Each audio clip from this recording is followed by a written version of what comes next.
Good morning, everybody. Welcome into Spirit of Life Alchemy. Today is Tuesday, the 8th of November 2022. This is your morning message tarot reading. We have some astrology for today. So today, big news is we have the full moon lunar eclipse in Taurus happening at 11:01 a.m. GMT, Greenwich Mean Time or Universal Time. Check your time zone for when it's going to be happening where you are. It's at 16 degrees of Taurus. Okay. And the moon is going to make an opposition to Mercury, to the Sun and to Venus, all conjuncting together in Team Scorpio. And then the moon also is going to form a conjunction to the North Node and to Uranus, and then square Saturn and sextile Neptune. So this full moon lunar eclipse is big, potent energies. Okay, I will be doing a separate reading using the Goliath shadow deck to do my full moon reading after this, but just the energies are huge for today, so buckle in is all I can say. So themes for today: what fears and anxieties are coming up that need to be released, that are limiting you, as we can use the full moon energies for liberation, for breaking through, to create exciting, fulfilling life, especially when the moon forms the square to Saturn. So it will be forming like a T squared with the full moon energies. And one of the questions is for asking yourself today is, how can you free yourself from fears and anxieties and step forward into your life purpose, into a life that is fulfilling and exciting, and that you feel creative in it. We've also got the Sun conjuncting with Mercury, so some of those limitations could be around how you communicate or you speak up or speak your truth. And ask yourself, if I was really to sort of honestly live in my authentic truth, how could I transform my life? So that's energies to be working on today. Let's do some cards and see what the cards have to say for today's reading. We're going to use the Work Your Light cards and the Light Seers. Let's shine a light on things. Okay, and then when I do the full moon reading, I'm going to use the Work Your Light cards to shine some more light on things and shine that light into the shadows with the Goliath shadow deck. So let's see what the cards have to say. That's quite nice. Message in a bottle and higher power. Messages coming down from our higher self. Let's see, what do we need to know for today? Tuesday the 8th of November 2022. Messages from Spirit, please, for the collective. What help, advice, support and guidance can Spirit give us to help us navigate today's energies for our highest and greatest good? We are also stepping into the energies of the new year, having come through a week in between worlds, Samhain. We now step fully into this new year. So what are your intentions, your goals and goals, your inspirations and aspirations? What are you taking forward? We've finished pausing and we're stepping through the portal of the new year in these massive potent energies. So what intentions do you want to set? What do you want to release? How do you want the year to unfold? Stepping into who you really are here to be.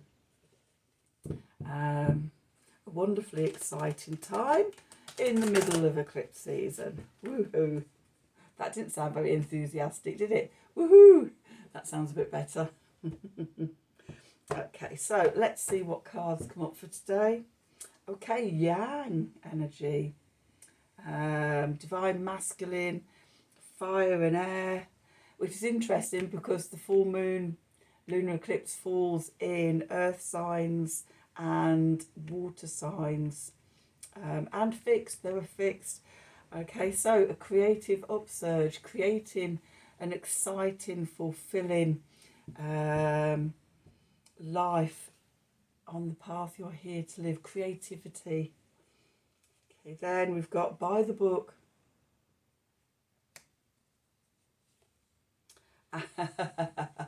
And chaos and conflict. Okay. So I'm actually seeing now. I've on to the other cards. So I'm getting the image of the Mars retrograde influencing things.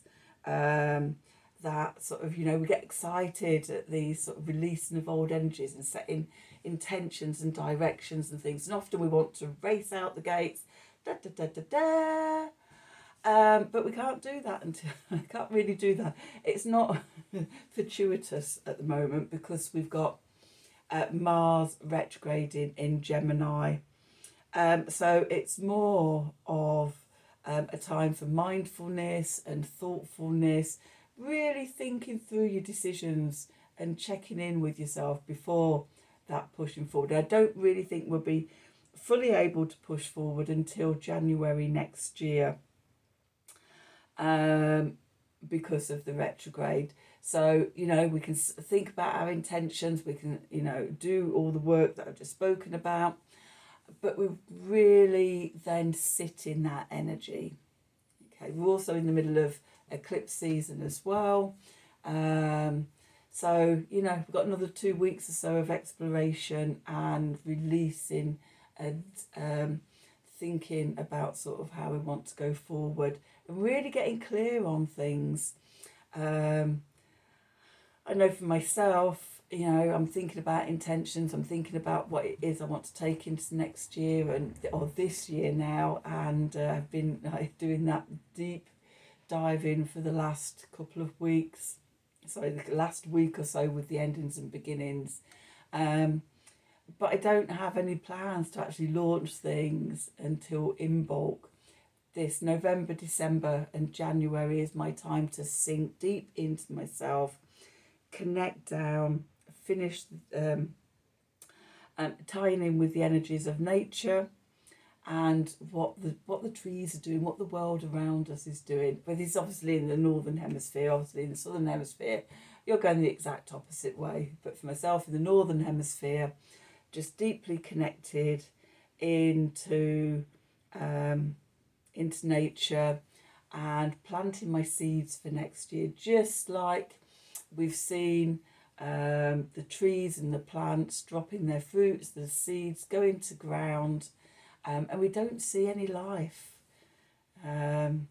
until springtime. And that's what's happening for us. Everything's happening below the surface.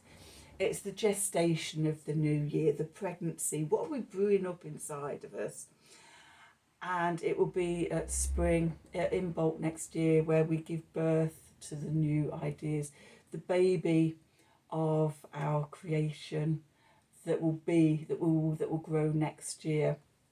And remember, in bulk is at the time of year where we see sort of the first crocuses and snowdrops, the first signs of spring bursting through the hard, cold, frozen earth, and new life coming through. Remember, Persephone at this time of the year is down and descending down into Hades, into the underworld with Hades. Demeter is in mourning because she's lost a daughter to the Lord of the underworld. And yeah, everything's going on beneath the surface now. We're just, the only word I can think of is gestating this new year. So yeah, there's no need to be rushing out with this very yang energy. If you do try and do that, then I think you're going to come up against chaos and conflict. the key is to do it by the book of the universal law. And universal law in the Northern Hemisphere is saying, yeah, solar energy is getting weak, the fire's not there, you know, go deep. Obviously in the Southern Hemisphere, your fire's growing, your yang energy is growing, you're at what we would call in bulk, not in bulk, Beltane here, time of fertility and growth and energy. So for you in the Southern Hemisphere, you know, this energy, you're feeling fired up. So yeah, going with the energy, going with the universal laws of where you live. So yeah, in the Southern Hemisphere, you're fired up, ready to take that energy out. Could still be chaos and conflict going on. We're in eclipse season, there's going to be chaos and conflict going on. Okay, so that's the oracles for today. Let's do some tarot and see what the tarot has to say.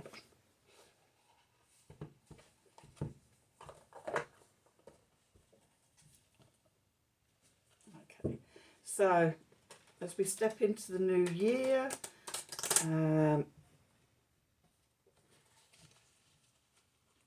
and set intentions and goals, and we get inspiration, aspirations. And it's the full moon lunar eclipse today. It's Tuesday the 8th of November. We're passing through the portal into the new year. What messages does Spirit have for the collective? What help, advice, support and guidance can Spirit give the collective to help us navigate today's energies? Oops, that was a bit all over the place, shuffle.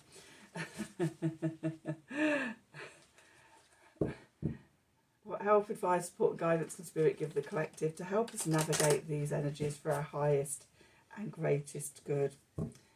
What do we need to know is basically what we're asking.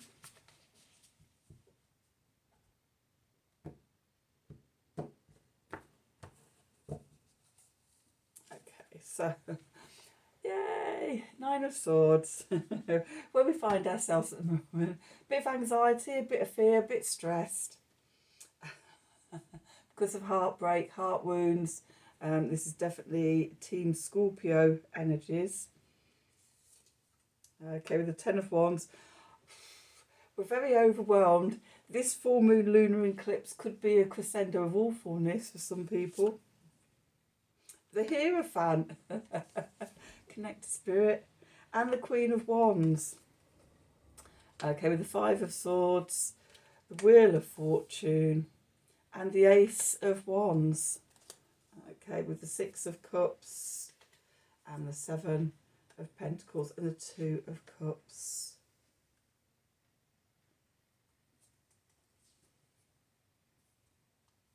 Going to leave those cards there.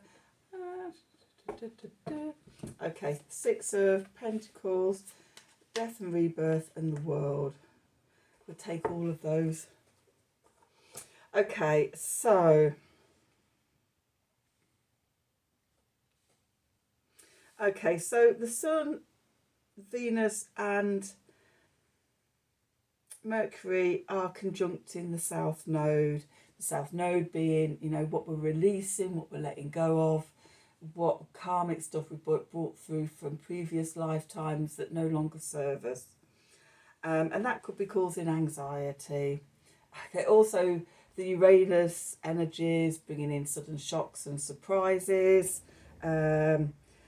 shocking revelations coming to light, secrets coming out, you know, any of these subconscious fears coming up to be examined.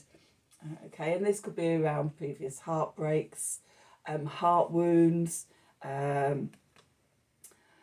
with the Sun, with Venus in the mix in Scorpio, and the planets conjuncting together, and the South Node, then, you know, it could be highlighting where we've not been true to our heart, where we've repressed or suppressed emotions, and all the way through this Scorpio season and eclipse season, we're diving deep into the emotional sewers, the emotional quagmires, and seeing what there is that comes up that, you know, we can release so that we can move on.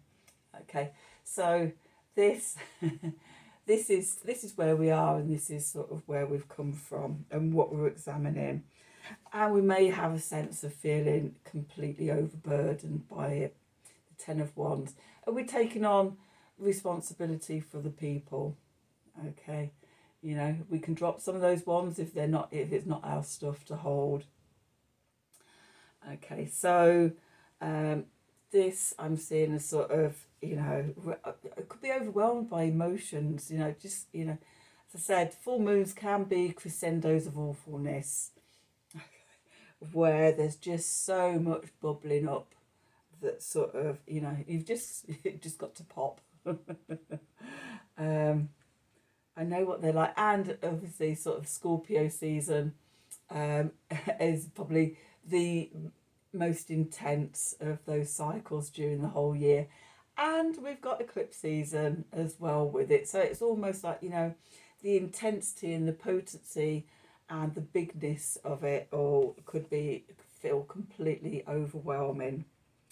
The key, the support from the universe, is the Hierophant. 1 foot in the 3D, 1 foot in the spiritual, be the bridge.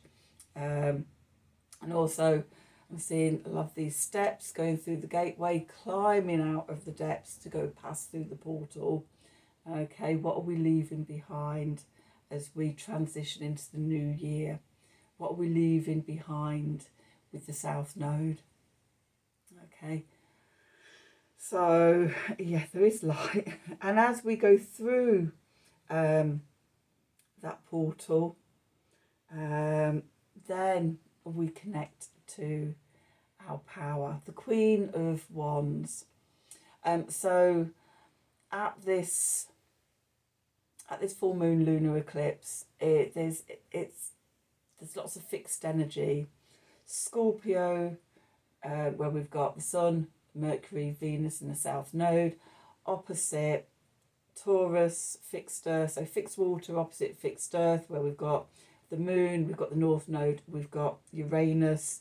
Okay, forming a T-square, both of them forming a T-square, with Saturn in Aquarius, fixed air. So what's missing is the fixed fire. Okay, Leo. Okay, the Queen of Wands is ruled by Leo, or is Leo energy. Okay, and between the full moon and the waning quarter, which will be in Leo, okay, this is what's coming up to the surface. This is what we're working with, how we get into that creative energy, how we get into our Leo energies, the exciting, fulfilling life, our truth. What do we have to let go of so that we can step through and step into that energy? How can we reclaim our power of creativity, of motivation, of excitement? Okay. Step 1, do not self-sabotage. Do not get caught up in this energy. We're freeing ourselves from this energy. If you feel yourself with the overwhelm being drawn back into it, notice and pull yourself back out. Connect up to spirit. Okay, draw down the spiritual energies and connect to your Queen of Wands, charismatic, creative, loving being centre stage, and inner power. Okay, don't listen to the whispers of others as well, all the crows in there. Okay, and as you do that, if you do that, it brings about transformation. There's several themes of transformation in this reading. We've got the Wheel of Fortune here, showing that as we do the work, as we connect in to the energies, then we can transform the situation and things. The way I always see that changing is that as we uncover and release things and sort of lower rate and release the lower vibrations, it's almost like a lock clicking into place, and suddenly when it all aligns, it clicks in and we can move on to the step stage. This is like internal work that we're doing, but that's sort of the image that I get when I think about when I'm doing this work. I know when it's all clicked in because life is transformed. Okay, and we come to inspiration, the Ace of Wands, the gift of the divine gift of inspiration, the Yang energy. This is the gift. This is the gift for doing the work. However you're doing that work, whether you're journaling, whether you're doing rituals, whether you're out in nature, whether you're meditating, however, whatever works for you, however you work to change the energies. As you work with it and things are transformed, that fire of inspiration clicks in, that Yang energy, and it's like, the old falls away, and suddenly you can see the next bit. It's almost like the curtains open. You step through the portal. Oh my God, I'm using all the cliches today, aren't I? It's a day for it. So anyway, the cards at the bottom of the deck,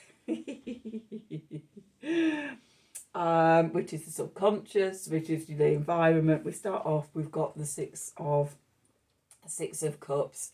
What are you reminiscing about? Is there something that needs to be released that, you're a little bit reluctant, a bit of a comfort zone you want to hold on to, or, reminiscing about the past, and it may be keeping you a little bit trapped there.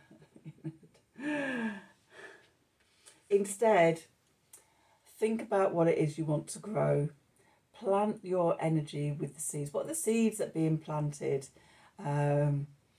That sort of you want to grow for this coming year, the Seven of Pentacles. And I love this Seven of Pentacles because it is a plant, and we've got the seeds down here, the pentacles down here that we're wanting to grow, and we've got the little plant, and the guys sending Reiki or healing energy, and really sort of supporting those seeds to grow, that plant to grow.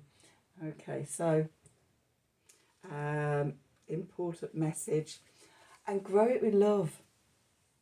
The Two of Cups, coming into harmony.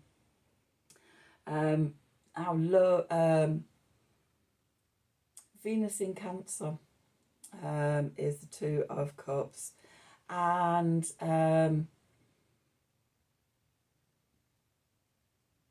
what's the words I'm looking for? Yeah, coming into harmony. Balancing yourself, divine masculine, divine feminine within ourselves. It can be an outer person coming into your life, but the way I work, the way I read my cards, it's often all very internal energies. Do the inner work first, and then the outer work sort of sorts itself out, or is easier. I reckon about 70 to 80% of the work is the inner work. Okay, and instead of struggling through trying to force our way through the outer world, having not done the inner work, because they just keep throwing up mirrors for you to work through, and challenges and things like that. Do the inner work, come into harmony, and then sort of the outer work is easier. The wheel of fortune turns and everything clicks into place, and you can move forward with relative ease. Okay. Reciprocity, the Six of Pentacles. Okay, so as you do the work, as you come into alignment, the universe will often throw you a little gift, something you weren't expecting. Okay, give and take, balancing that energy, being in flow, not fighting against it, and it leads to death and rebirth. We're completing the work we've been doing for the last week, the endings and new beginnings, the pausing and portals. Today we're stepping through the portal with the whole of the universe supporting us. Okay, releasing the old, and that is reflected with the next card, the World. We've completed a cycle. Let's step forward into the new world, with new energies, new inspirations. Okay, the seed has been fertilized. Okay, now we grow it. We grow it in the belly and gestate it for the next 3 months, and then we give birth to it out into the physical world, and then we grow that idea, that inspiration, the intentions that you set, the goals you made, through the next 9 months until we find ourselves back here again next year. So yeah, today feels a really potent, important choice point. Work with it and grow into the new year. So that's today's reading. I hope you enjoyed it. I hope it resonated for you. If it did, you know, please do like, share and subscribe to the channel. Click on the wiggly bell for notifications when I'm releasing readings. If you'd like a personal reading from me, then please email me at the email address below this video in the descriptions box. Have a wonderful full moon lunar eclipse, and until tomorrow, thank you for watching. Let's just see, we're going to do it.